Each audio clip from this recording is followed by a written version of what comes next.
තෙරුවන් සරණයි පින්වත් ඔබ හැමතැනටම. සදහැවත්නි මෙලොව නෙතින් දකින බොහෝ දේ තුළ සුබ අසුබ බවක් දකිමින් නිරන්තරයෙන්ම අපේ ජීවිතයේ දුක මත පදනම්ව කටයුතු කරන අප එය එසේ නොවන වග තථාගත ශ්‍රී සද්ධර්මයෙන් අවබෝධ කරගන්නට නිරන්තරයෙන් උත්සාහ කළ යුතුයි. නෙතින් දකින තථාගත බුදුරුවත් ඒ භාග්‍යවතුන් වහන්සේ දේශනා කළ තථාගත ශ්‍රී සද්ධර්මය සවනින් අසන අපි අවබෝධයට අපේ සිත ප්‍රායෝගිකව එක් කරගත යුතුයි. ඒ උදෙසා ඔබට මඟ කියා දෙන පින්වත් හෝරාවක් අපි මේ ආරම්භ කරන්නට සූදානම් වන්නේ. දේශනා පවත්වන පූජනීය කෝරළයාගම සරණතිස්ස ස්වාමින් වහන්සේ අපි සාදුනාද පාත්වමින් පිළිගනිමු. සාදු සාදු සාදු. අද දේශනාවට දායකත්වයේ ධර්මින් කටයුතු කරන පින්වතුන් පොල්ගහවෙල රෝහල පාර අංක 19 ඒ නිවසේ පදිංචිව සිටි හදිසියේ රෝගාතුර වී 2020 වසරේ ඔක්තෝබර් මාස 28 වන දින අභාව ප්‍රාප්ත වූ කොළඹ මිනුම්දෝරු දෙපාර්තමේන්තුව සිතියම් විද්‍යා තාක්ෂණ සැලසුම් ශිල්පී නිලධාරියෙකු ලෙස සේවය කළ විශ්‍රාමික ඩී.එම්. තිස්ස තම්මිට ගම මහතාට පින් අනුමෝදන් කරන්න ඔහුගේ දයාබර බිරිඳ වන විශ්‍රාමික පාඨශාලාචාර්යනී ඔදුලා කොඩිකාර මහත්මිය විසින් අද මේ දේශනාවේ දායකත්වයේ ධර්මයෙන් කටයුතු කරනවා. සමන්ත චක්කවාලේසු අත්‍රා ගච්ඡන්තු දේවතා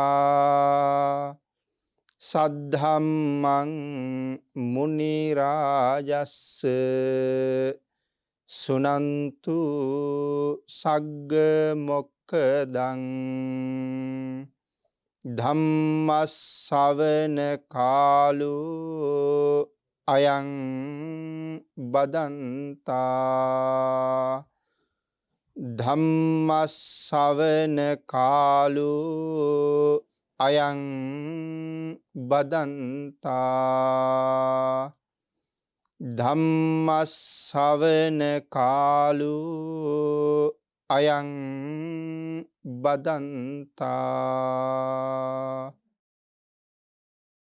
නමෝ තස්ස භගවතු අරහතු සබ්බ ධම්මේසු අප්පටිහත ඥානචාරස්ස දස බලධරස්ස චතු වේසාරජ්‍ය විසරදස්ස සබ්බ සත්තුත්තමස්ස ධම්මිස්ස රස්ස ධම්ම රාජස්ස ධම්මස්සාමිස්ස තථාගතස්ස සබ්බඤුනෝ සම්මා සම්බුද්දස්ස නමෝ තස්ස භගවතු අරහතු සබ්බ ධම්මේසු අප්පටිහත ඥානචාරස්ස දස බලධරස්ස චතු වේසාරජ්‍ය විසරදස්ස සබ්බ සත්තුත්තමස්ස ධම්මිස්ස රස්ස ධම්ම රාජස්ස ධම්මස්සාමිස්ස තථාගතස්ස සබ්බඤුනෝ සම්මා සම්බුද්දස්ස නමෝ තස්ස භගවතු අරහතු සබ්බ ධම්මේසු අප්පටිහත ඥානචාරස්ස දස බලධරස්ස චතු වේසාරජ්‍ය විසරදස්ස සබ්බ සත්තුත්තමස්ස ධම්මිස්ස රස්ස ධම්ම රාජස්ස ධම්මස්සාමිස්ස තථාගතස්ස සබ්බඤුනෝ සම්මා සම්බුද්දස්ස සද්ධර්ම ශ්‍රාවක කාරුණික ගුණගරුක බෞද්ධ පින්නතුනි බොහෝම ශ්‍රද්ධාවෙන් යුක්තව සියලු දෙනාම සූදානම් වෙන්නේ තිලෝගුරු ශාන්තිනායක සම්මා සම්බුදුරජාණන් වහන්සේ විසින් ලෝක සත්වයන් පිළිබඳව අසීමිත දයාවෙන් කරුණාවෙන් මෛත්‍රියෙන් යුක්තව අවබෝධ කරගෙන දේශනා කොට වදාළ පරම ගම්බීර වූ ශ්‍රී සද්ධර්ම රත්නයෙන් තවත් බොහෝම පුංචි කොටසක් දේශනා කරවගෙන ධර්ම ගෞරවය පෙරදරි කරගෙන දේශනාගත ධර්මයේ ශ්‍රවණය කරන්නත් එසේ ධර්ම ශ්‍රවණය කිරීමෙන් ලැබෙන අවවාද අනුශාසනා තම තමන්ගේ ජීවිතවලට එකතු කරගෙන වඩාත් නිවැරදි මෙලව ජීවිතයක් සකස් කරගන්න ඒ තුලින් සුගතිගාමී වූ පරලොව ආයති භවයකින් සැනසෙන්නත් අවසානයේ ප්‍රාර්ථනා කරන බෝධියෙන් සැප සහිත ප්‍රතිපදාවෙන් ඊ타ම ඉක්මන් භවයක උතුම් චතුරාර්ය සත්‍ය ධර්මය අවබෝධ කරගෙන මේ සංසාරයෙන් ඈතර වීමේ බලාපොරොත්තුවත් ඇතුව ඒ උතුම් බලාපොරොත්තු උතුම් ප්‍රාර්ථනා එලෙසින්ම මුදුන්පත් කර ගැනීම සඳහා මේ උතුම් වූ ධර්ම දානමය කුසල කර්මයක් ඔබ රැස් කරගන්න ධර්ම ශ්‍රවණානිසංසය මෙතෙක් ජීවිත කාලය තුල ඔබ සිදු කරගත්ත තවත් නොයෙක් කුසල ධර්මයන්ගේ ආනුභාවයත් හේතු වේවා කියලා ප්‍රාර්ථනා කරමු. පින්නතුනි අද අපි ධර්ම දේශනාවේ මාතෘකාව හැටියට අදත් සාකච්ඡා කරන්නේ උතුම් වූ රතන සූත්‍ර දේශනාව. මේ උතුම් වූ සූත්‍ර දේශනාවේ පළවෙනි ධර්ම දේශනාව අපි මුලින් සිද්ධ කරන්න යෙදුණා. එයින් සාකච්ඡා කළේ විශාලා මහනුවර අතීත කතාව. ලිච්ඡවි රජ පරපුර ඇති වුණ හැටි. අද ධර්ම දේශනාවෙන් අපි සාකච්ඡා කරන්න බලාපොරොත්තු වෙන්නේ අපේ බුදුරජාණන් වහන්සේ විශාලා මහනුවරට වැඩම කළේ මොන හේතුව නිසාද? කාගේ ආරාධනාව නිසාද? කියන කාරණාවයි සාකච්ඡා කරන්න බලාපොරොත්තු වෙන්නේ. උතුම් වූ රතන සූත්‍ර දේශනාවේ දෙවෙනි ධර්ම දේශනාව. පින්නතුනි අපි පළවෙනි දේශනාව නිමා කළා මේ ලිච්ඡවි එමෙතන් වජ්ජි කියන මේ විශාලා මහනුවර පරපුර ඇති වුණේ කොහොමද කියන කාරණාව පැහැදිලි කරමි. අපේ බුදුරජාණන් වහන්සේ ලෝකේ පහළ වෙනකොට විශාලා මහනුවර කියලා කියන්නේ හරි ශාස්ත්‍රීය රාජ්‍යයක්. මේ රාජ්‍ය 3 වතාවක් විශාල කළා. ඒ නිසා තමයි විශාලා මහනුවර කියලා කියන්නේ. ඊටාම ලස්සන පිරිසක් තමයි ජීවත් වුනේ. සඳහන් කරනවා සමහර අය නිල්ම නිල් පාටයි කියලා. මේ ලිච්ඡවීන්ගේ සමහර පිරිසක් නිල්ම නිල් පාටයි. තව පිරිසක් රතුම රතු පාටයි. තව සමහර අය සුදුම සුදු පාටයි. මේ වගේ විවිධ වර්ණ තිබුණා මේ මිනිස්සු ළඟ. ඒ නිසා දෙවියෝ රැස් වුණා වගේ තමයි රැස් වුණා. රූපයත් ඊටාම ලස්සනයි.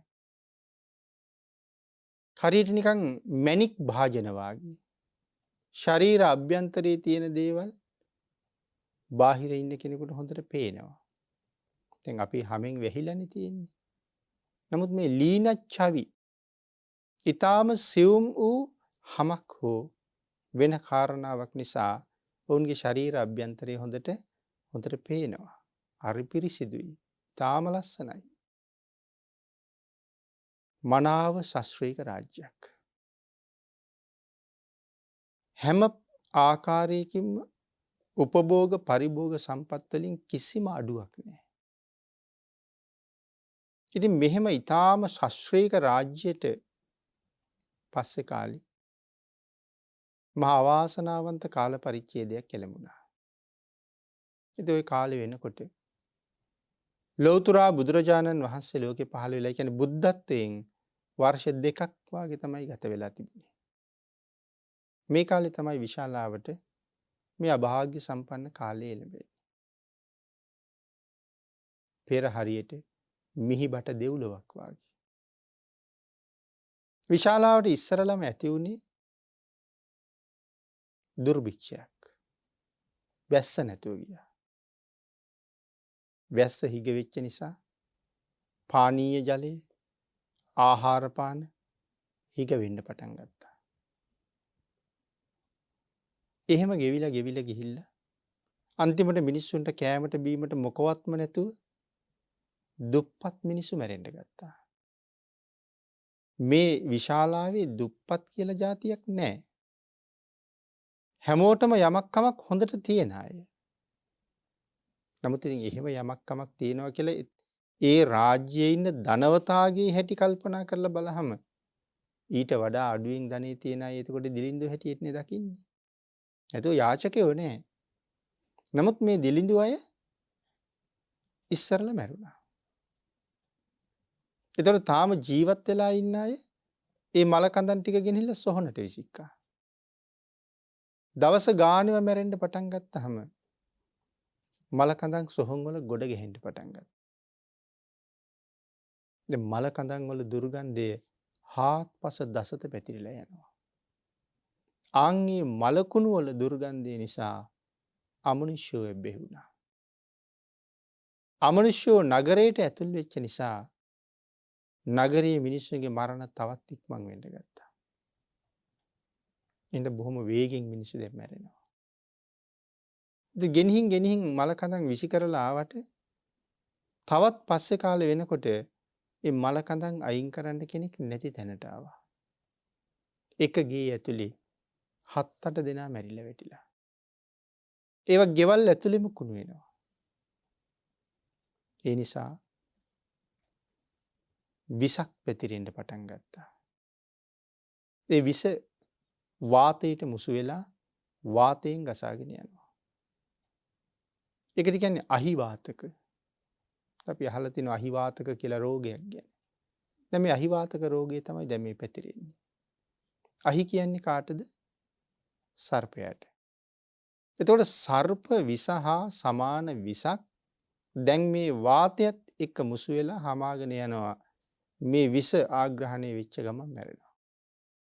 ඒ තරම්ම භයානක තත්ත්වයක් දැන් විශාලාවේ තියෙන්නේ. තාමත් ජීවත් වෙලා ඉන්න මිනිස්සු කල්පනා කළා හත්මුතු පරම්පරාවක් තිස්සේ විශාලාවට මෙහෙම වුණේ නැහැ. ඊටාම සමගි සම්පන්න රාජ්‍යයක්. රජවරුම කොච්චර ඉන්නවද මේ රාජ්‍යයේ? 7707 දෙනෙක්. රජවරු 7707ක්. යුව රජවරුත් ඉන්නවා 7707ක්. සේනාපතිවරුත් ඉන්නවා 7707ක්. භාණ්ඩාගාර ඇමතිවරුත් ඉන්නවා 7770ක්. මේ විදිහට රජෙකුට අවශ්‍ය පිරිස හැම රජුරවන්ටම එහෙම 7707 දෙනා බැගින් ඉන්නවා. يعني රජෙකුට අවශ්‍ය පිරිස දැන් රජවරු 7707යි. මේ අවශ්‍ය පිරිස මේ 7 දෙනාටම 7707 දෙනාටම ඒ ප්‍රමාණයෙන්ම ඉන්නවා. එතකොට රජවරුන්ට මාලිගා 7707ක්. මේ රජුරුවන්ගේ පොකුණෙන් අනික් රජුරුව නාන්නේ නැහැ. Tamanට පෞද්ගලික පොකුණක් තියෙනවා. එහෙනම් පොකුණුත් 7707ක් තියෙනවා. මේ විදිහට කල්පනා කරලා බලහම විශාල ජනගහනයකින් යුක්ත පුදුම සමගි සම්පන්න පිරිසක් ජීවත් වෙන ශ්‍රේෂ්ඨ රාජ්‍යයක්. නැත්නම් රජවරු 7700 දෙනෙකුට රජකම් කරන්න බෑනේ එකම රාජ්‍ය. එහෙමනම් ගැටුන්නේ ගොඩක්. නමුත් මේ රජවරු අතර තමයි අර අති සුවිශේෂී ප්‍රතිපත්තියක් තිබුණේ. සප්ත අපරිහානීය ධර්ම. සමගිව රැස් වෙනවා. සමගිව සාකච්ඡා කරනවා. සමගිව විසිර යනවා. ඒ ප්‍රතිපත්තිය මේ රජවරු අතර ඊටාම ඉහළින් තිබුණා. මුළු ලෝකයට දුන්න ආදර්ශය. කෙසේ වෙතත් ඉතුරු මිනිස්සු එකතු වෙලා රජු ළඟට ගිහිල්ලා චෝදනා කළා මහරජා. හත්මුතු පරම්පරාවක් තිස්සේ මේ රටට මෙහෙම වුණේ නැහැ. නමුත් වර්තමානයේ ඔබලාගේ පාලනයේ තියෙන අධහැමි බව නිසා වෙන්න ඇති මේ රටට මේ තරම් විපතක් වෙන්නේ කියලා. ඉතින් රජුරු මොනව කරන්නද? රජුරෝ පහවදාම කැඳෙව්වා සියලුම රජවරු. සියලුම ඇමතිවරු, සියලුම ජනතාව හැමෝම එක තැනකට කැඳවලා මිනිස්සුන්ට කතා කරලා කිව්වා දැන් අපි සියලු දෙනාම රැස් වෙලා ඉන්නේ. රජවරු සියලු දෙනාම ඇවිල්ලා ඉන්නේ. තියෙනවා නම් වරදක් පුළුවන් නම් පෙන්වන්න කියලා. රජවරුන්ගේ වරදක් තියෙනවා නම් පුළුවන් නම් පෙන්වන්න කිව්වා. රජුගේ අහවල් කාරණාවේ අඩුපාඩුවක් තියෙනවා කියලා. අහවල් ප්‍රතිපත්තියේ අඩුපාඩුවක් තියෙනවා කියලා මිනිස්සුන්ට අල්ප මාත්‍ර වරදක් හොයාගන්න නැහැ. එතකොට එහෙනම් රජවරුන්ගේ වරද නිසා නෙමෙයි මෙහෙම වෙලා තියෙන්නේ. දැන් රජවරුන්ගේ අඩුපාඩු නිසා වැරදි නිසා ඒක රටකට බලපානවා. ඒක සාමාන්‍ය ස්වභාවයක්. ඒකයි අපි දෙවියන්ට පින් දීලත් ප්‍රාර්ථනා කරන්නේ අන්තිමට රාජා බහුතු ධම්මිකෝ. රජු ධාර්මික වෙන තරමට තමයි ඒ රටට යහපතක් වෙන්නේ. ඒක වෙනම පැහැදිලි කළ යුතු කාරණාවක්. දැන් මේ රජවරුන්ගේ අධාර්මික බවක් නැහැ. ඊට පස්සේ කල්පනා කළා එනම් මොකද්ද අපි කරන්නේ? ඉදං බයං අම්හාකං උපසමේසං. කොහොමද මේ බය නැති කරගන්නේ? අන්තිමට එක එක්කෙනා යෝජනා ගොඩක් ගෙනවා. සමහර අය යෝජනා කළා ෂට් ශාස්ත්‍රවරු වැඩමවමු කියලා.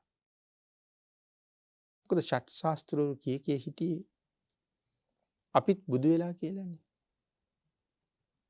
ඒ අයගෙත් කල්පනාව ඒගොල්ලොත් බුදු වෙලා කියලා.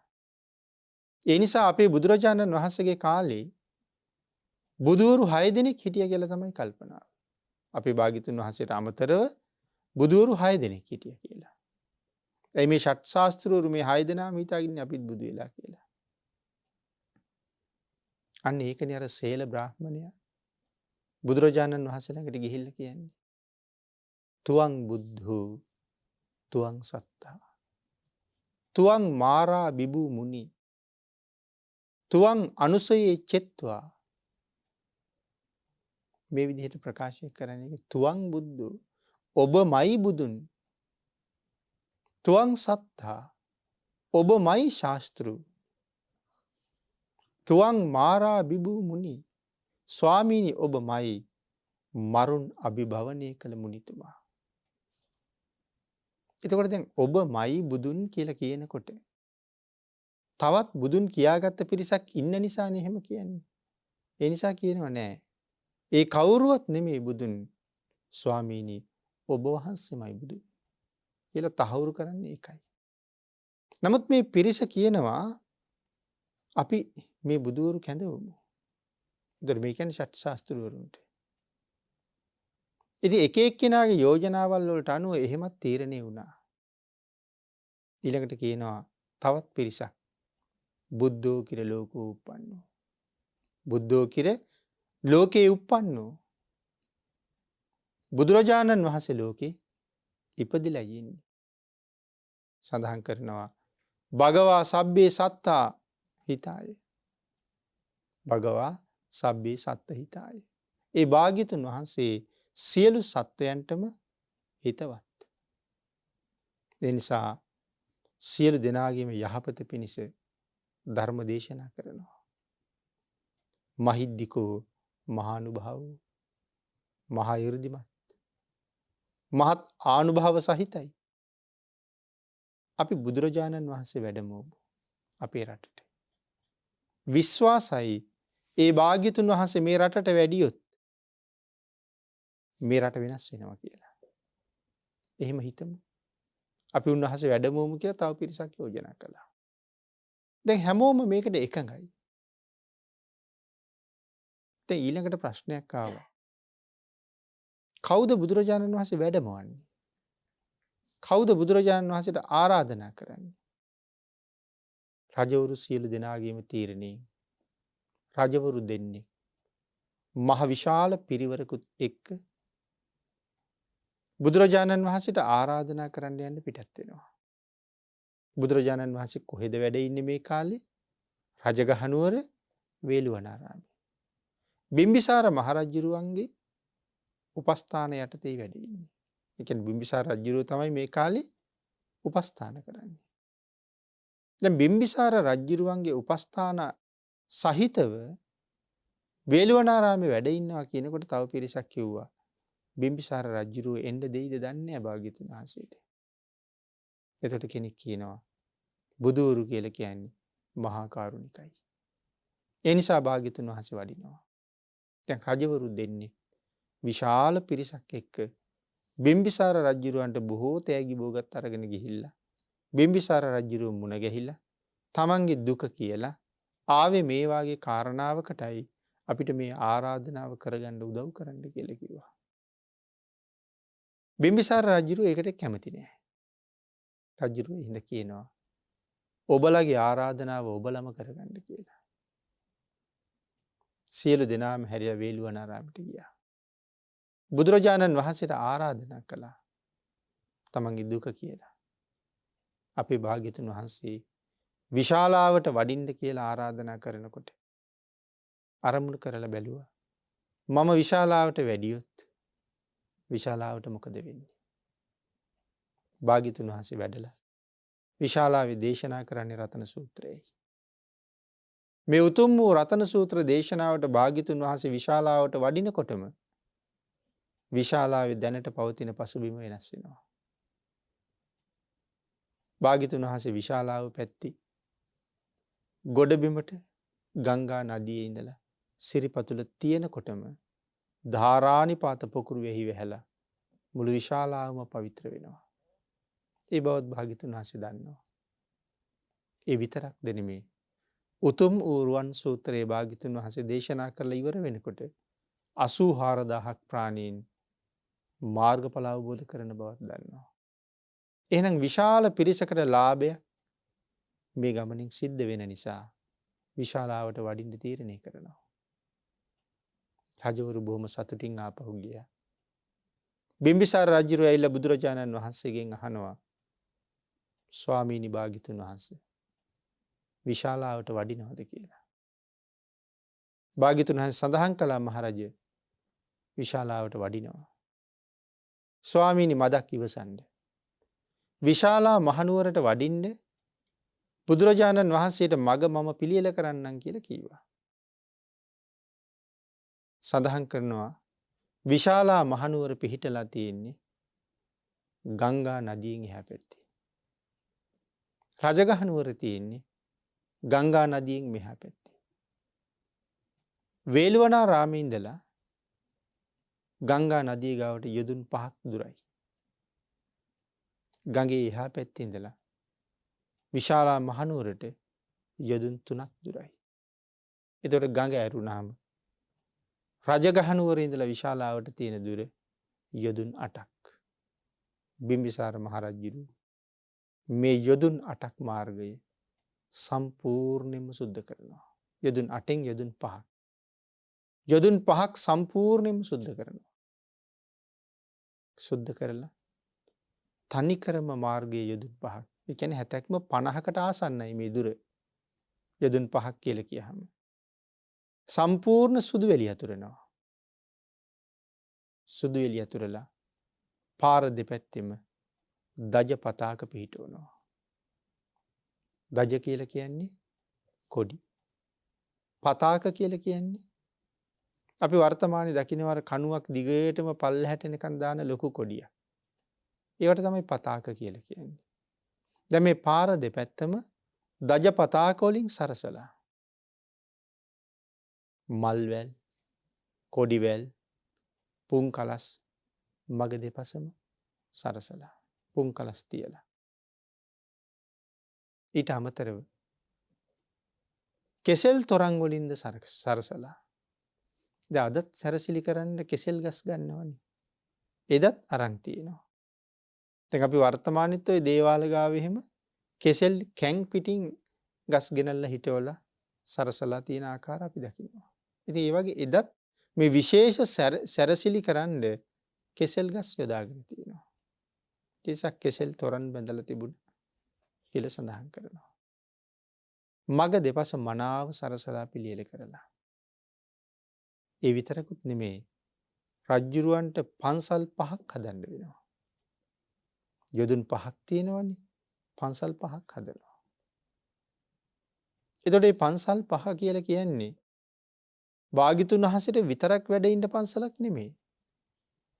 භාග්‍යතුන් වහන්සේත් එක්ක භික්ෂූන් වහන්සේලා 500ක් වඩිනවා මේ ගමනට. 500කට වැඩ ඉන්න පන්සලක් මේ හදන්නේ. ඉතින් හිතන්න 500කට රැයක් ගත කරන්න පහසුකම් සලසනවා කියලා කියහම. රාත්‍රී ස්ථාන, දිවා ස්ථාන වෙනම හදනවා. පැම් පහසු වෙන්න තැන් වෙනම හදනවා. 500කට වච්ච කුටි හදන්න ගියහම මොන ප්‍රමාණයක්ද කියලා හිතන්න. කැසිකිලි පහසුකම්. නමුත් මේ සියල්ලම හදනවා. ඒ සියල්ලෙන් අංග සම්පූර්ණ පන්සල් කීයක් හදන්න ඕනේද? 5ක් හදන්න ඕනේ. ඇයි යොදුනෙන් යොදුනට පන්සල් හදන්නේ? බුදුරජාණන් වහන්සේ දවසකට යොදුනයි වඩින්නේ. මොන හදිස්සිය තිබුණත් වඩින්නේ යොදුනයි. භාග්‍යතුන් වහන්සේට හදිස්සියක් නැහැ. අපිටනේ හදිස්සි. කෙලස් තියෙන නිසා අතෙන්ට යන්නත් හදිස්සි, මෙතෙන්ට යන්නත් හදිස්සි, තව තැනකට යන්නත් හදිස්සි. අපිට තමයි හදිස්සිය තියෙන්නේ. භාග්‍යතුන් වහන්සේ සසරින් එතර වෙලා ඉන්නේ. දවසකට වඩින්නේ යොදුනයි. ඊට වඩා වඩින්නේ නැහැ. උදේ කාලේ අවදි වෙලා උදෑසන කටයුතු නිමා කරලා පැන් සැනහිලා පිණ්ඩපාතේ වඩිනවා. පිණ්ඩපාතේ වැඩලා දන් වළඳලා දහවල් කාලේ භික්ෂූන් වහන්සේලාට අවවාදයක් කරනවා. ඒ අවවාදේ ඉවර වෙලා ටිකක් විවේක අරගෙන භාග්‍යතුන් වහන්සේ ගමන් ආරම්භ කරනවා. යොදුනක් පමණ වැඩලා කල් වේලාසනින් භාග්‍යතුන් වහන්සේ නතර වෙනවා. අපිට එහෙම වෙලාවක් නැහැනේ.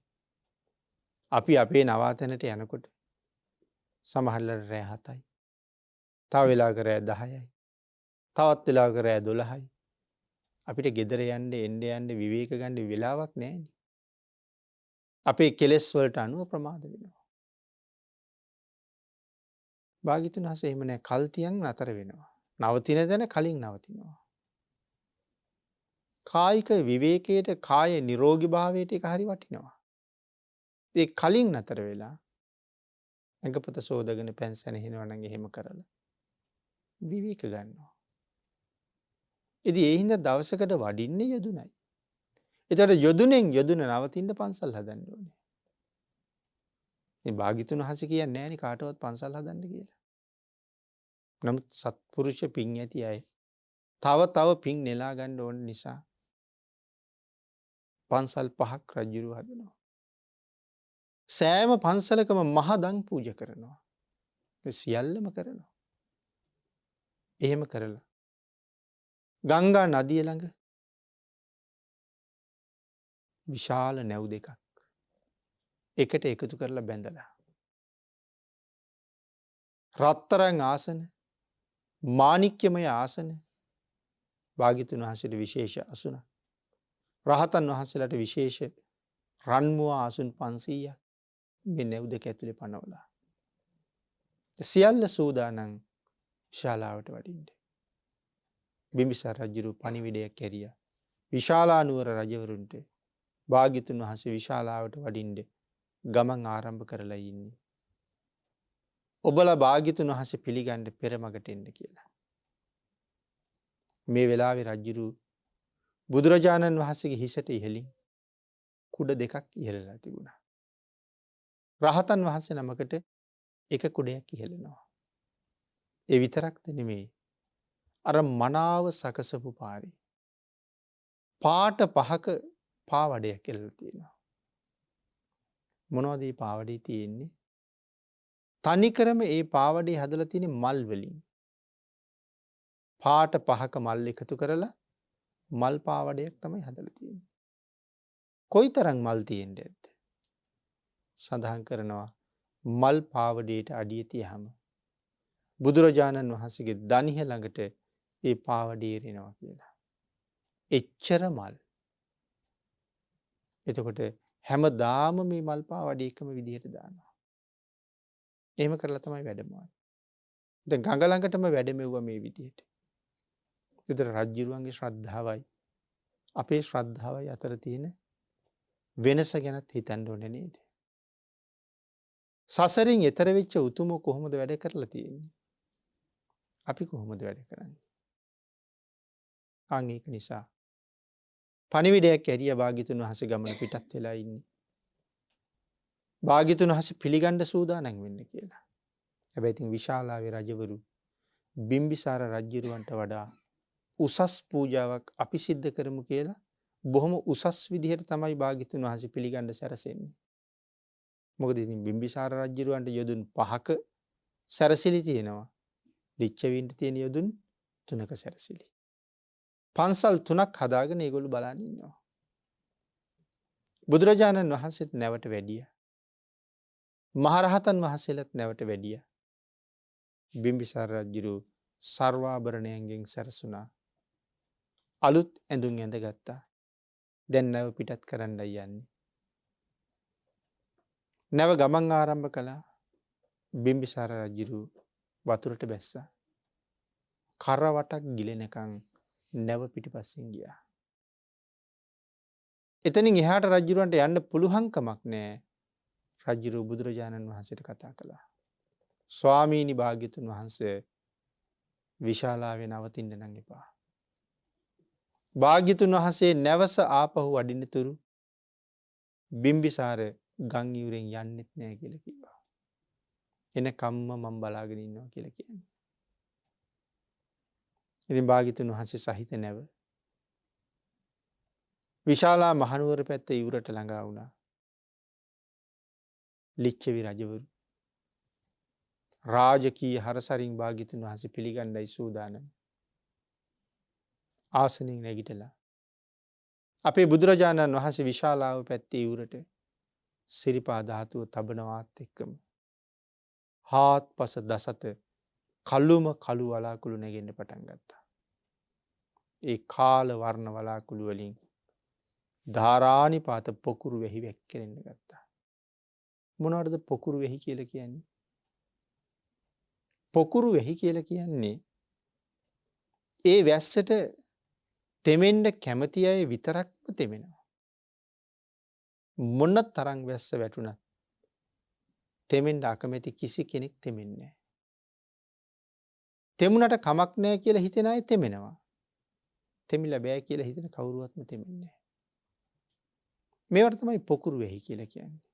පොකුරු වෙහි වහින්නේ මේ කාලේ වහින්නේ නැහැ පොකුරු වෙහි. පොකුරු වෙහි වහින්නේ මහා පුණ්‍යවන්තයන්ගේ පිනට. එනම් භාග්‍යතුන් වහන්සේගේ පින් මහිමේ නිසායි පොකුරු වෙහි වහින්නේ. ඉතින් ඉස්සරලාම වැහැලා විශාලාව හරහා ගලාගෙන ගියපු ජල කඳ මිනිස්සුන්ගේ දනිස් මට්ටමට. දෙවනි වරුසාවෙන් ගලාගෙන ගියපු ජල කඳ මිනිස්සුන්ගේ කලව මට්ටමට. තුන්වෙනි වරුසාවෙන් ගලාගෙන ගියපු ජල කඳ මිනිස්සුන්ගේ ඉන මට්ටමට. මේ ආකාර තුනෙන් විශාලාව හරහා වතුර ගලනකොට විශාලාවේ තිබිච්ච මල කඳ ඇට කෑලි මේ සේරම වතුරෙන් අරගෙන ගිහිල්ලා ගඟට දැම්මා. භාග්‍යතුන් වහන්සේ ඒ පැත්තට සිරිපා තියෙනකොටම විශාලාව පිරිසිදු වෙලා ඉවරයි. සක්‍ර දේවේන්ද්‍රයන් වහන්සේ විශාල දෙව් පිරිසක් සමග ඇවිල්ලා ඉන්නේ. අහසේ ඉන්නවා. ලිච්ඡවි රජවරු බුදුරජාණන් වහන්සේ ප්‍රධාන 500ක් මහරහතන් වහන්සේලා පළමුවෙන් තමන් හදලා තියෙන පන්සලට වැඩමෙව්වා. එදා මහ දන් දීලා පහවදා මහ දන් දීලා උපස්ථාන කළා. භාග්‍යතුන් වහන්සේ එදා හවස් වෙනකොට දෙවනි පන්සලට ළඟා වුණා. ඒ කියන්නේ දෙවනි යොදුන ඉවර කළා. පහවදා භාග්‍යතුන් වහන්සේ තුන්වෙනි යොදුනත් පහු කළා. ඒ සියල්ල නිමා කරගෙන කූටාගාර ශාලාවට වැඩියා. ඒක දිව්‍ය විමානයක් වගේ සරසලයි තිබුණේ. කූටාගාර ශාලාවට වැඩපු අපේ භාග්‍යතුන් වහන්සේ පනවලා තිබෙන ආසන මස්තකේ වැඩ හිටියා. බුදුරජාණන් වහන්සේ වඩින මේ වෙලාවේ මහේශාක්‍ය දෙවිවරු නිරන්තරයෙන් ආරක්ෂාවටත් වන්දනාවටත් මේ ගමන පටන් ගත්ත දවසේ ඉඳලා භාග්‍යවතුන් වහන්සේ එක්ක වඩිනවා.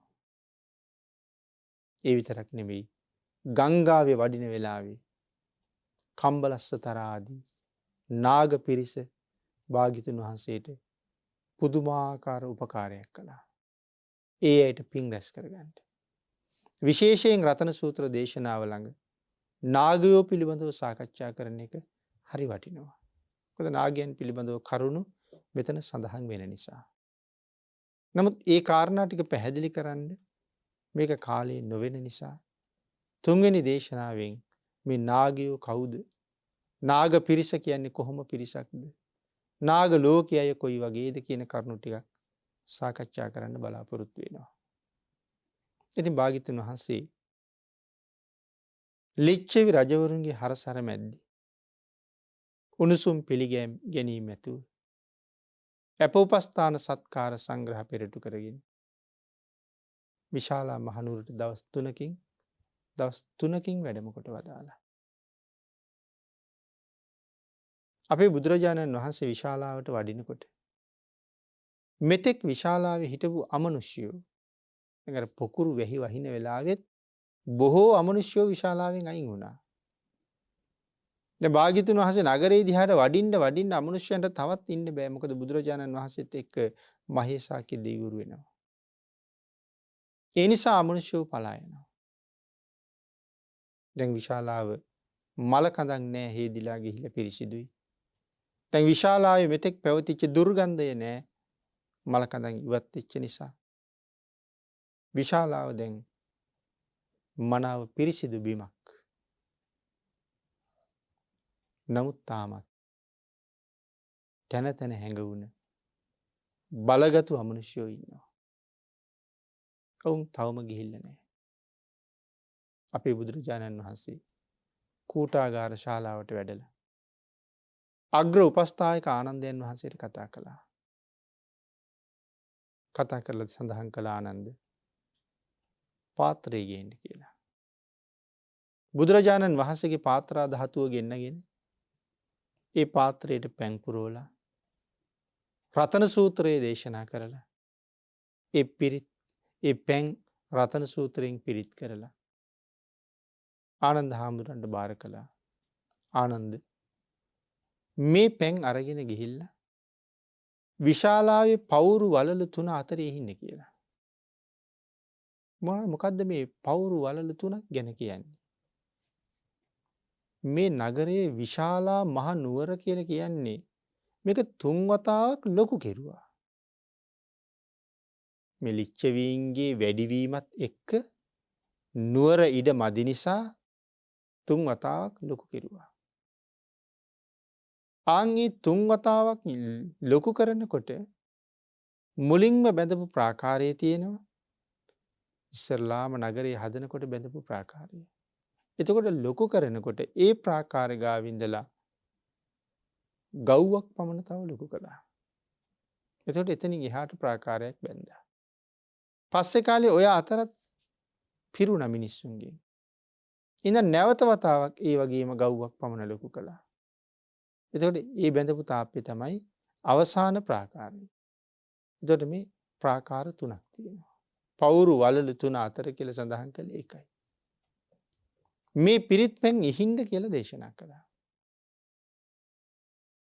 ආනන්දයන් වහන්සේ ලිච්ඡවි රාජකුමාරවරුත් එක්ක මේ පවුරු වලලු අතර වඩිමින් පිරිත් පැන් ඉස්සා.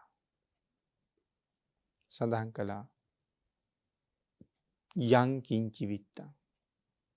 පළවෙනි ගාථාවනේ යං කිංචි විත්තං ඉදවා හුරංවා සග්ගේසු ආයන් රතනම් පනීතං.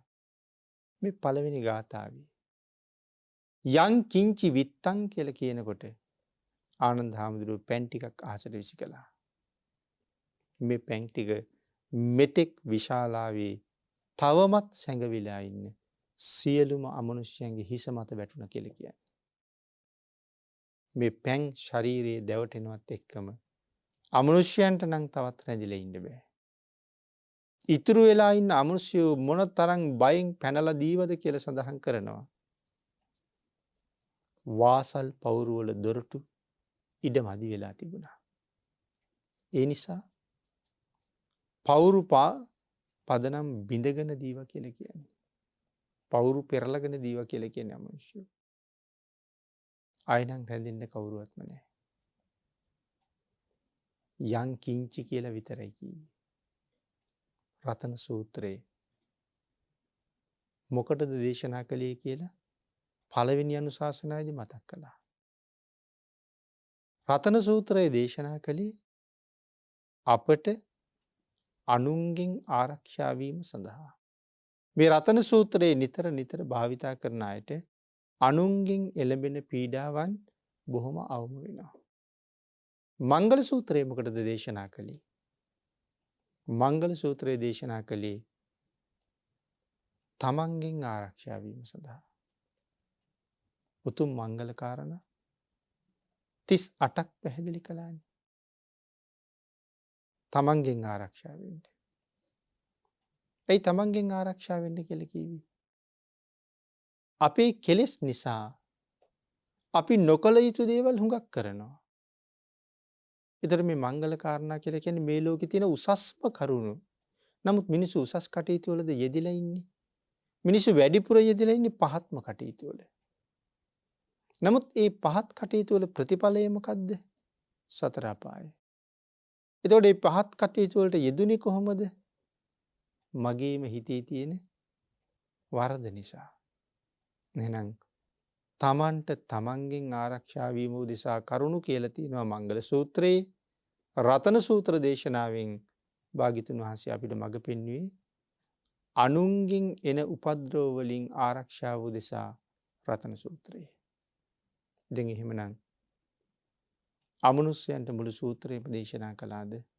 යං කිංචි විතරයි.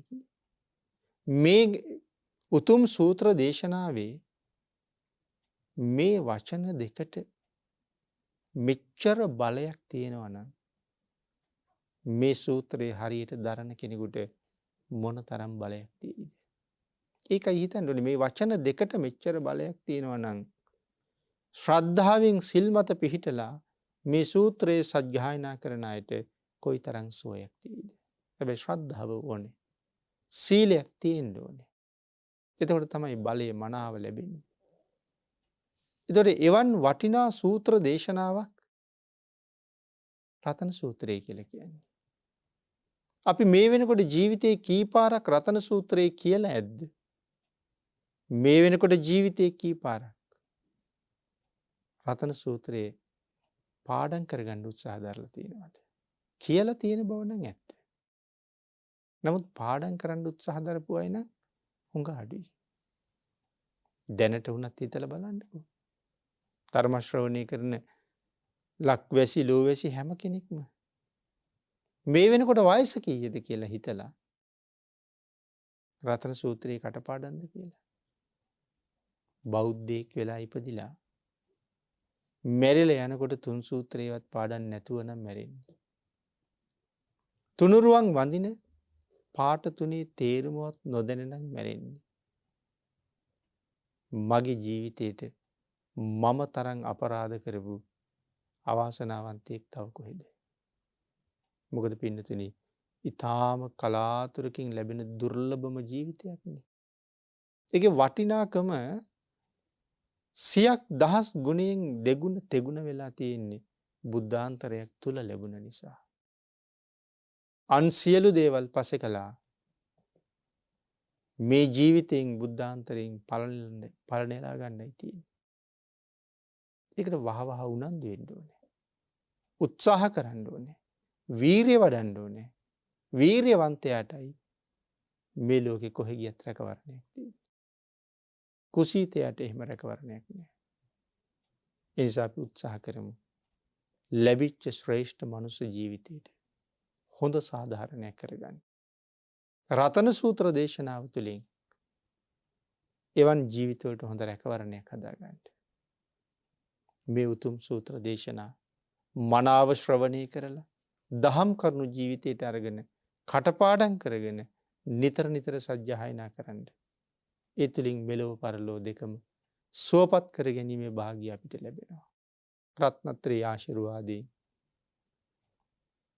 මේ සම්බුද්ධ ශාසනයෙන් සතර අපායෙන් මිදිලා සංසාරයෙන් එතර වෙනකන් උපදින හැම භවයක්ම සම්මාදිට්ඨික කරගෙන අබුද්ධෝත්පාද කාලයක ඉපදුනත් නිර්මල තිසරණයේ එදාටත් අවබෝධ කරගෙන බොහෝ දෙනාට සත්පුරුෂයින් වෙලා සතර අපායෙන් මිදෙන්න අන්‍යයන් සතර අපායෙන් මුදවන්නත් අපි සියලු දෙනාටම ප්‍රාර්ථනා කරන ආකාරයෙන් සැප සහිතව නිවනින් සැනසෙන්න මේ උතුම් බුද්ධාන්තරයෙන් ප්‍රයෝජන ලබා ගන්න ශක්තිය ධෛර්යය භාග්‍ය වාසනාව උදා වේවා කියලා අපි ප්‍රාර්ථනා කරමු. රතන සූත්‍ර දේශනාවෙන් සිදු කරන ලද දෙවෙනි ධර්ම දේශනාවයි අපි නිමා කරන්නේ. භාග්‍යතුන් වහන්සේ විශාලා මහනුවරට සම්ප්‍රාප්ත වෙන තැනට එනකන් අපි අද දේශනාව කළා. තුන්වෙනි දේශනාවෙන් එතනින් එහාට කරුණු සාකච්ඡා කරන්න බලාපොරොත්තු වෙනවා. මේ උතුම් සූත්‍ර දේශනාවේ දෙවෙනි ධර්ම දේශනාවට දායකත්වය දරනු ලබන්නේ පොල්ගහවෙල රෝහලපාරී අංක 19 නිවසේ පදිංචි වී සිටි හදිස්සියේ රෝගාතුර වී 2020 10 වෙනි මාසේ 28 වන දින අභාව ප්‍රාප්ත වූ කොළඹ මිනුම් දෙපාර්තමේන්තුවේ සිතියම් විද්‍යා තාක්ෂණ සැලසුම් ශිල්පී නිලධාරියෙකු ලෙස සේවය කළ විශ්‍රාමික ඩී.එම්. තිස්ස තම්මිටගම මහත්මයාට පින් අනුමෝදන් කිරීම සඳහා එතුමන්ගේ දයාබරණීය බිරිඳ වන විශ්‍රාමික පාඨශාලාචාරීනී උදුලා කොඩිකාර මහත්මිය විසින් මේ උතුම් පින්කම සිදු කරන බව සිහිපත් කරනවා. ඊට අමතරව මහනුවර ගුරුදෙනියේ පදිංචි වී සිටි නුවරඑළිය දිස්ත්‍රික්කයේ භාරව සේවයේ යෙදී සිටි නියෝජ්‍ය පොලිස්පති ආයාස කරුණාරත්න මහත්මයා හදිස්සියේ රෝගාතුර වී 2022 දෙවනි මාසයේ 14 වන දින අභාව ප්‍රාප්ත වූ නිසා එතුමන්ට පුණ්‍යානුමෝදනා කිරීම සඳහා එතුමන්ගේ දයාබරණීය බිරිඳ වන මංගලිකා කැකුලන්දර මහත්මිය සහ ඔහුගේ දයාබරණීය දියණියන් වෙන හිරන්‍යා සහ සජිනි යන දියණිවරුන් දෙපළද ධර්ම දානමය පින්කමට දායකත්වය දරන බව සිහිපත් කරනවා. මියගිය තිස්ස තම්මිටගම මහත්මයාගේ මව සහ සහෝදරියට මේ පින් අනුමෝදන් වේවා. දැනට සුජීවත්ව සිටින උදුලා කොඩිකාර මහත්මියගේ මවටද දීර්ඝායුෂ ප්‍රාර්ථනා කරන අතර තවද උදුලා කොඩිකාර මහත්මියගේ සහෝදරයා වන මීට වසර 33කට පෙර හදිස්සියේ මිය ගිය මුදිත කොඩිකාර තරුණ මහත්මයාටද මේ පින් අනුමෝදන් වේවා. ඩී.එම්. තිස්ස තම්මිටගම මහත්මයා සහ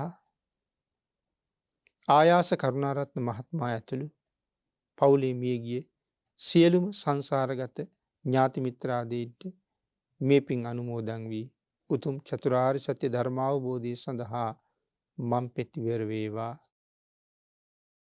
ලක්වැසි ලෝවැසි සියලු දෙනාටමත් මේ රැස් කරගත් උතුම් කුසල් අනුමෝදන් වේවා.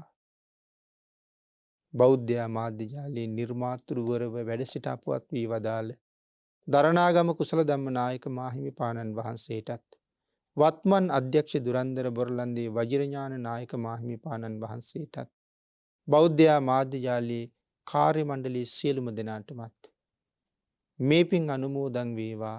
රත්නත්‍රයේ ආශිර්වාදය ලැබේවා. අද දේශනාවට සහභාගී වූ සියලුම සදහැවත් පින්නතුන්ටත් තුනුරුවන්ගේ ආශිර්වාදයෙන් නිදුක් නිරෝගී භාවයේ චිරජීවනයේ සැලසේවා. අපි හැම කෙනෙකුටම ඊ타ම ඉක්මන් භවයක ඊ타මත්ම කෙටි කාලයකින් සැප සහිත ප්‍රතිපදාවෙන් අමා මහ නිවනින් සැනසෙන්න ලැබේවා කියලා ප්‍රාර්ථනා කරමු. ආකාසට්ඨා ච බුම්මට්ඨා දේවා නාග මහිද්దికා පුඤ්ඤන්තං අනුමෝදිත්වා චිරං රක්ඛන්තු ලෝක ශාසනං දේවෝ වස්සතු කාලේන සස්්‍ය සම්පත්ති හේතුච පීතෝ භවතු ලෝකෝ ච රාජා භවතු ධම්මිකෝ